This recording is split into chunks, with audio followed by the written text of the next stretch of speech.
몇 달 뒤에 이 환자분이 오셨는데 진짜 깜짝 놀랐어요. 살이 쫙 빠진 거예요. 정말 딴 사람이 됐더라고요. 안녕하세요. 환한 의사 풍선빵입니다. 다이어트 하면 운동하고 음식을 줄이고 이런 생각부터 바로 하잖아요.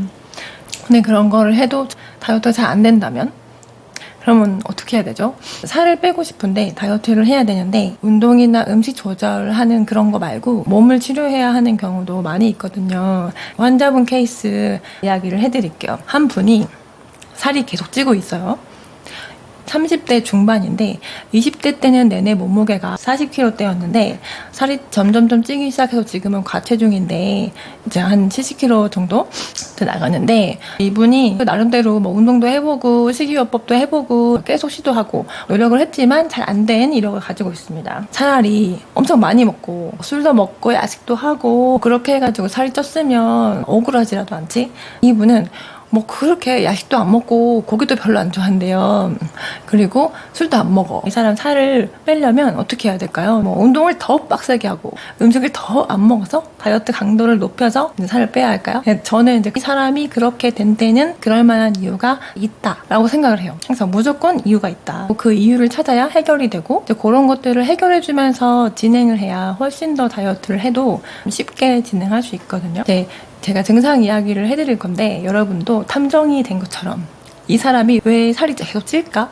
다이어트를 해도 왜 안 될까? 이유가 뭘까를 한번 생각해보세요. 맞춰보세요. 증상을 봅시다. 일단 이 환자가 진료실에 딱 들어온 순간부터 딱 느낌이 물살이고 붓는 느낌이 들어요. 물어보니까 본인 많이 붓는데요. 사람마다 진찰을 해보면 부어 있지만 나는 늘 그러니까 이게 그냥 살 아니에요? 이게 부은 거예요? 라고 생각하는 경우도 굉장히 많거든요. 그리고 이렇게 몸이 붓고 이러면 피곤하고 무겁기 마련이에요. 그래서 몸이 피곤하고 무거운 걸 느끼냐 이렇게 물어보니까 그렇대요. 근데 기운이 없어가지고 피곤한 느낌하고 내 몸이 무거운 느낌하고는 다르거든요. 그 중에서는 몸이 무거운 느낌이다. 주로 부으면 다리가 많이 붓는 편인데 걷거나 피곤하면 손까지도 붓는다. 조금만 걸어도 또 붓는데 운동까지 하면은 이제 몸이 더 붓는 거예요. 사람이 이제 다른 증상을 보죠. 온몸이 아파. 뭐 허리도 아프고 손목, 어깨, 무릎, 뭐 발목도 아프고 온 관절이 다 아프고 무릎이 굉장히 심하게 아팠어요. 두통도 심했어요. 몸이 많이 안 좋은 것 같아서 왜 그런가 좀 진찰하면서 이야기를 들어봤더니 몇 년 전에 좀 집안에 갑자기 경제적으로 어려운 일들이 생기면서 스트레스를 굉장히 많이 받고 지금 일하는 것도 좀 무리가 돼서 좀 과로하고 있기도 하면서 스트레스가 좀 상당히 많은 상태. 그리고 살이 찌기 시작한 시점이랑 그 집안에 어떤 어려움이 있었던 시점이랑도 상당히 겹쳐요. 그때부터 살이 찌기 시작했다. 식습관 같은 경우는 원래 날씬한 편이었는데 점점 쪘잖아요. 이런 경우에 식습관이 변한 게 있었느냐 하면 식습관이 뭐 그렇다 하진 않았다고 그래요. 근데 물론 이런 경우에도 환자 따라서 분명히 식습관에 문제가 있어서 살이 쪘는데 소화기에 문제가 있는데 싶다면 이거를 더 자세하게 캐물어야 해요. 그래서 식습관에 문제가 있는 부분을 잘 이렇게 캐치를 해서 그 부분을 교정을 해야 하는데, 이분 같은 경우는 이제 진찰을 해볼수록 식습관의 문제보다 스트레스와 몸이 흐트러지면서 붓는 거 이런 것들이 문제가 더 많이 되는 그런 상황이 보이기 때문에 식습관에 대해서 엄청 캐묻진 않았어요. 그리고 이런 경우에 꼭 물어봐야 하는 거, 혹시 숨이 차나요? 숨이 찬대요. 조금만 걸어도 숨이 차고 힘들다. 지금 30대인데 벌써 이렇게 숨이 차면 어떡하나 싶대요. 자기도. 가슴 답답하시냐.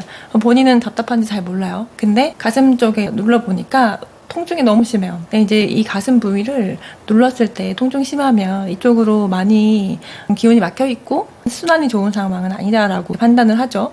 이분은 가슴 답답한지는 잘 모르겠는데 한숨 많이 쉬냐 이렇게 물어보니까 많이 쉰대요.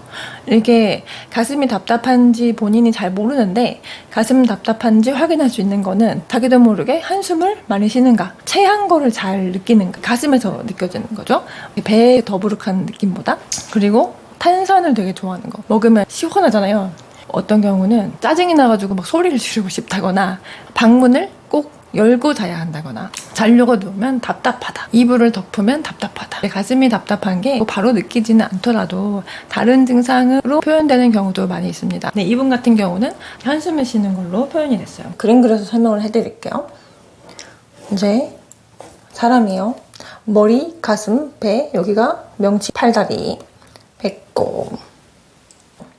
이 사람은 가슴이 너무 답답해요. 이런 데 누르면 완전 악 소리를 내요. 엄청 아파해요. 이 사람은 스트레스를 굉장히 많이 받았습니다. 몇 년 동안 굉장히 심한 스트레스를 받았고, 그러면서 가슴이 답답해졌고, 한숨 쉬는 증상이 있죠. 근데 이게 좀 심해지면 이제 숨이 차는 거예요. 이렇게 막 숨도 차고 답답하고 이렇게 여기가 막 난리인데, 이 심장이 여기 있죠. 여기 있는 심장이 어떻게 되겠어요? 심장이 일을 하기가 좋을까요? 불편하겠죠. 얘가 기능을 하기에 방해가 된단 말이에요. 심장의 기능이 떨어집니다.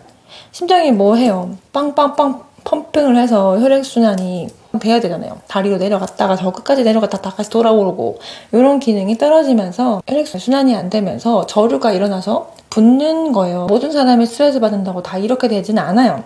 사람마다 다 다르지만 이 사람 같은 경우는 몸의 상황이 이런 상황으로 간 거예요. 부으면 어떻게 돼요? 살이 찌고 노폐물도 잘 안 빠져나가고, 그럼 몸이 더 무거워지죠? 그러면 심장이 더 어떻게 돼요? 이게 더 힘들잖아. 할 일 더 많잖아요. 살찌고 노폐물 많고 이러면 할 일 더 많잖아요. 심장이 더 힘들어요. 부담이 돼요. 그럼 심장이 더 떨어져. 그러면 더 붓지. 살 더 찌죠. 계속 이렇게 악순환의 고리로 빠져들어가게 된 거죠. 사지로 순환이 잘 안 되고 살이 찌고 무겁고 하니까 관절통도 오는 겁니다. 이 몸에서 붓기 빠지고 몸이 가벼워지잖아요. 그러면 관절 아픈 게 없어져요. 어깨도 아프고 목도 아프고 두통이 되게 심했었어요. 우리가 왜 스트레스 받으면 어깨 막 뭉치고 뒷목 당기고 막 하잖아요. 열받아 이러면서 뒷골 당기고 막 그러죠. 이런 데가 긴장되고 뭉치면서 어깨 아프고 목 뒤 당기고 하는데, 여기 심해지면서 압박해서 두통이 일어나는 거거든요. 이 환자는 치료는 가슴 답답한 거 풀어주고 붓기를 빼주는 한약을 먹고 침 치료도 그렇게 하면서 일단 붓는 거, 숨 찬 거, 한숨 쉬는 거 많이 잡았어요. 근데 이 환자분이 일도 바쁘고 한약 쓰고 하는 게 비용이 있으니까 한약 두세 번 정도 드시고 나서는 못했어요. 그렇지만 심한 증상은 많이 좋아졌어요. 그 이후에 이제 한동안 못 보다가 몇 달 뒤에 이 환자분이 오셨는데 진짜 깜짝 놀랐어요. 살이 쫙 빠진 거예요. 진짜 그냥 정말 딴 사람이 됐더라고요. 당연히 다이어트는 이제 본인 노력을 한 겁니다. 운동도 하고 적게 먹기도 하면서 일부러 다이어트를 했어요. 그 전에는 노력을 해도 전혀 살이 빠지지 않고 계속 살이 찌기만 하고 몸이 안 좋았는데, 이때는 몸에 붓기도 많이 빠지고 몸이 훨씬 가벼워진 상태에서 다이어트를 시작을 했기 때문에 다이어트 하면 할수록 살이 빠지고 컨디션이 정말 많이 좋아졌대요. 이제는 두통도 없고 아픈 것도 확실히 적어졌고, 뭐 전처럼 뭐 숨차거나 하는 것도 없고요. 이 환자를 제가 다이어트를 시켜준 건 아니죠. 다이어트를 하면 잘 되는 그런 몸의 컨디션으로 올려준 거죠. 만약에 이런 사람이 그냥 생으로 운동하거나 음식 관리만 한다고 하면 이런 사람은 뭐 잘 안 됩니다. 운동하면 더 붓는데 그런 악순환에서 벗어날 수가 없잖아요. 이분처럼 어떤 컨디션의 문제가 확실히 있다면 그 부분을 개선을 하면서 다이어트를 진행하는 게 훨씬 더 효과적이고 몸도 건강해지고 날씬해지고 요요도 오지 않는 좋은 방법이 있다는 것을 알려드리고 싶었습니다. 다음 영상에서는 무리한 다이어트 말고 참는 다이어트 말고 그 몸의 상황에 맞춰서 다이어트를 성공한 케이스들을 몇 가지 이야기해 드릴게요. 이번 영상이 도움이 되셨다면 구독과 좋아요 부탁드릴게요. 감사합니다.